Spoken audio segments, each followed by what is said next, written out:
सवाल देखते हैं। What is the highest power of 5 that will divide the product of first 50 multiples of 5। बोल रहा है कि 5 के पहले 50 मल्टीपल। सवाल को पहले स्प्लिट करके सोचते हैं।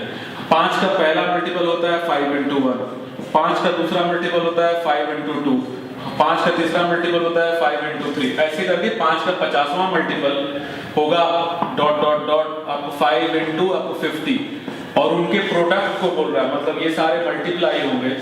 अभी पूछ रहा है कि इन सबको मल्टीप्लाई करोगे तो 5 का कौन सा पावर उसको डिवाइड आपको कर देगा, जो कि हाईएस्ट पावर होगा।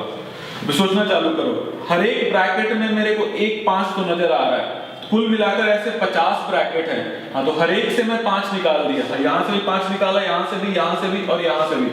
हाँ, तो ये सबसे पहले ये 50 5, हाँ तो मेरे को मिल जाएंगे, और साथ में ये भी बचा हुआ रहेगा 1 into 2 into 3 into 4 into 5 से लेकर 50, 1 into 2 into 3 into 4 से लेकर 50 तक आपको 50 फैक्टोरियल बनता है। अभी सोचो कि यार 50 फैक्टोरियल में भी तो 5 छिपा हुआ है। Can you find how many 5s are there in 50 factorial? हम लोग सीख चुके हैं तरीका। कर दो 5 से डिवाइड, ये गया 10 बार में, 2 बार में, बस आगे नहीं होगा। तो इसमें भी तो मेरे को आपको 5 raised to power 12 है, और यहाँ पर ऑलरेडी है। अब इंडाइसिस का रूल लगेगा, ये ऐड हो जाएगा। मतलब कहने का मतलब आपको न्यूमरेटर में 62 5s हैं। अब सवाल पूछता है अभी कितने 5 इसको डिवाइड आपको कर सकते हैं, तो आंसर 5 raised to power 62 ही होगा, ये आंसर हो जाएगा। फैक्टोरियल्स में एक टाइप के सवाल और उठते हैं। For example, what will be the remainder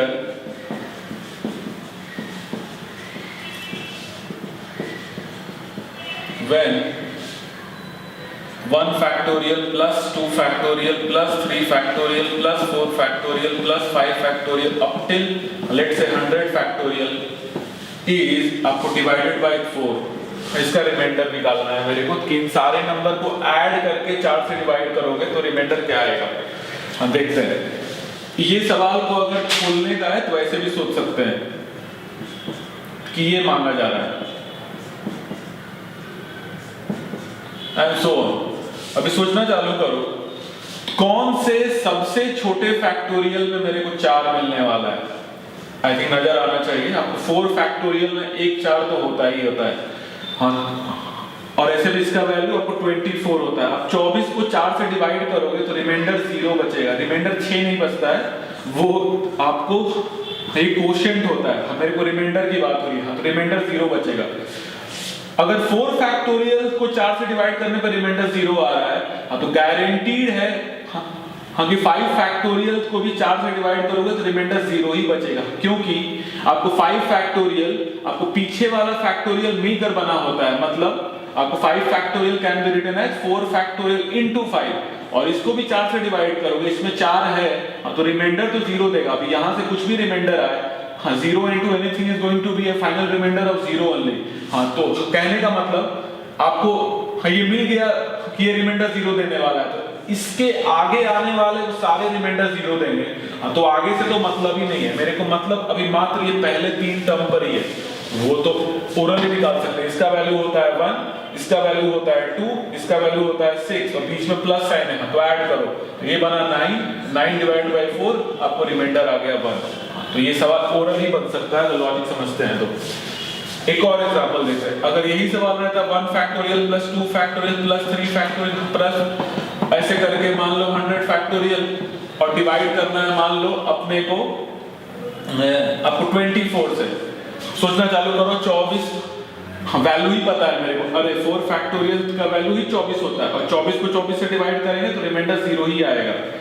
अभी 4 फैक्टोरियल में रिमाइंडर 0 आ रहा है, मतलब इसके आगे वाले में भी आपको मिलेगा मेरे को 24, और 24 से डिवाइड करेंगे तो रिमाइंडर 0 ही आने वाला है।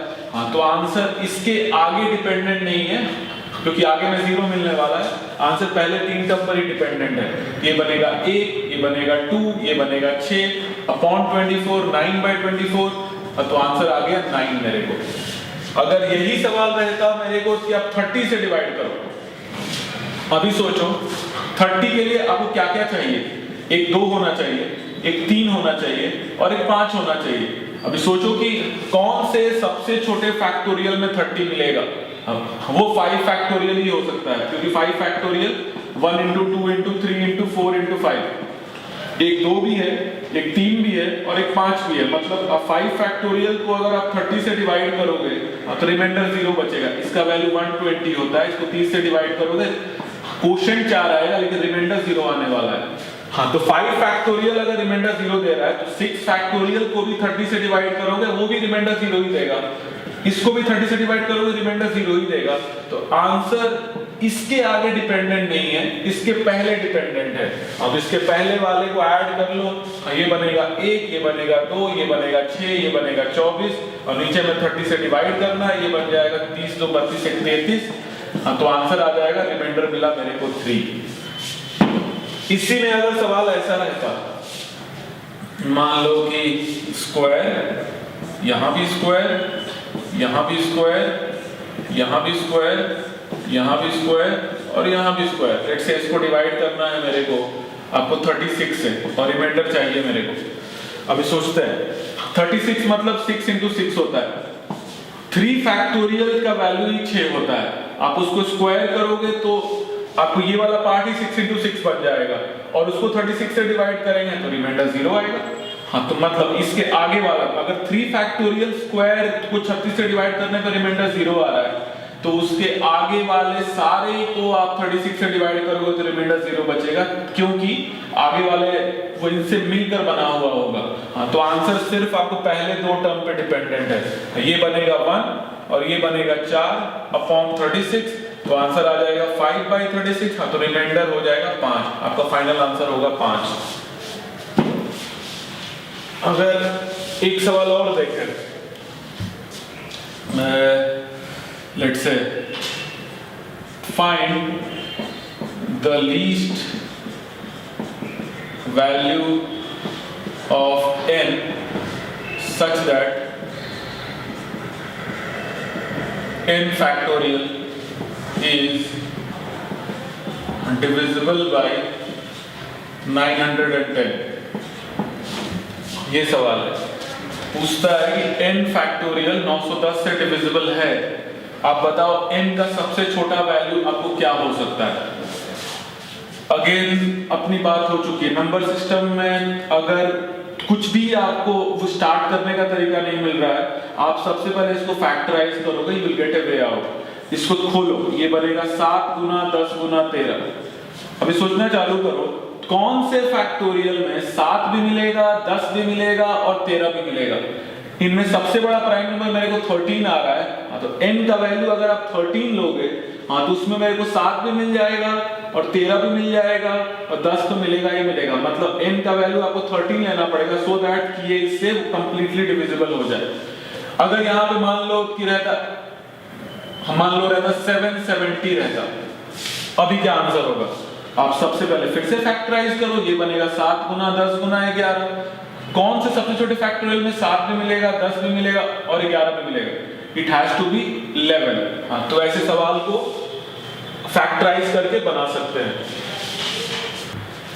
लास्ट सवाल देखते हैं, find the unit place of this entire expression का यूनिट प्लेस निकालना है। अभी अगर मैं फिर से रिकॉल करूं, मेरे को 12 का यूनिट प्लेस निकालना है, मतलब कि मेरे को 2 का निकालना है, यहाँ पे 3 का निकालना है, यहाँ पे 4 का निकालना है, ऐसे करके यहाँ 5 का, 6 का, 7 का, 8 का और 9 का। हाँ, 2 का 2 रेज़ टू एनीथिंग का अगर यूनिट प्लेस निकालना होता है, तो जो भी पावर रहता है उसको 4 से डिवाइड करते हैं और जो भी रिमाइंडर आता है वो साइकिल का वो टर्म होता है। हाँ, तो यहाँ पर 2 का पावर मेरे को ये दिया हुआ है 1 2 3 factorial 4 factorial up to 10 factorial. हाँ, तो इसी पावर को 4 से डिवाइड करके रिमाइंडर निकालना है मेरे को। अभी जस्ट रिमाइंडर की बात कुछ देर पहले हो चुकी है, तो इसमें 4 है मेरे को। हाँ, तो इसको 4 से डिवाइड करेगा तो रिमाइंडर 0 बचेगा, तो इसके आगे वाले में भी तो 4 है। हाँ, तो ये सारे तो रिमाइंडर 0 देने वाले हैं। तो आंसर पहला 3 टर्म पे डिपेंडेंट है। ये बनेगा 6 2 8 और एक 9, और 9 को 4 से डिवाइड करेंगे तो रिमाइंडर आएगा 1। मतलब साइकिल का पहला टर्म वो होता है 2 का पावर 1। हाँ, तो इसका यूनिट प्लेस आएगा 2। अभी 3 का निकालना, आपको 3 में भी तो 4 का ही साइकिल चलता था अगर याद हो तो। हाँ तो इसको भी आप 4 से डिवाइड करोगे रिमाइंडर 1 ही आएगा, मतलब साइकिल का पहला टर्म। हाँ तो यहाँ पे आ जाएगा आपको 3। 4 में ऑड इवन का फंडा चलता था अगर याद हो तो 1 फैक्टोरियल। हाँ तो मेरे को सिर्फ ये डिसाइड करना है कि ये जो पावर है ये ऑड है कि इवन है। ये इवन नंबर है क्योंकि 2 है। अभी काफी लोग बोलेंगे कि ये ऑड नंबर है, यार ये आपको सिर्फ 3 नहीं है, ये 3 फैक्टोरियल है। हाँ तो 3 into 2 होता है। हाँ तो ये भी इवन है, ये भी इवन, ये भी इवन, ये भी इवन, ये भी इवन, ऐसे करके ये भी इवन होगा। सिर्फ ये ऑड नंबर है। आप कितने बार भी इवन नंबर को ऐड करो रिजल्टेंट आपका इवन ही आने वाला है। हाँ लेकिन इवन में ऑड ऐड करोगे तो रिजल्टेंट ऑड आ जाएगा, मतलब ये पूरा पावर ऑड है। ऑड आया तो एक छोटा ऑड पावर सोच लेने का, मतलब 4 raised to power 1 तो वो आ जाएगा 4। यहाँ पे 5 रहता अगर, हाँ तो 5 का तो कोई भी पावर पे यूनिट प्लेस आपको 5 मिलता है। अब अगर 6 रहता तो 6 का कोई भी पावर पे आपको 6 ही मिलता है। अब अगर 7 रहता तो 7 में 4 का साइकिल चलता है, मतलब ये वाला काम आपको फिर से करना पड़ेगा। हाँ रिमाइंडर 1 आएगा, मतलब साइकिल का पहला टर्म 7। 8 रहता तो 8 में भी 4 का साइकिल चलता था, तो आपको वहां भी रिमाइंडर 1 आएगा, मतलब साइकिल का पहला टर्म 8। और 9 वाले में ऑड इवन का फंडा चलता था। हाँ तो ये पावर ऑड आया था, मतलब 9 raised to power 1। बस इसको ऐड कर लो, आपको यूनिट प्लेस पे आएगा 4 और यही आंसर हो जाएगा आपका। तो देखने में it looks like a very difficult question, लेकिन आपको यहाँ पर 2 लॉजिक चल रहे हैं। एक चल रहा है आपको साइक्लिसिटी का, एक चल रहा है फैक्टोरियल्स का फंडा, और वो रिमाइंडर का भी फंडा चल रहा है। तो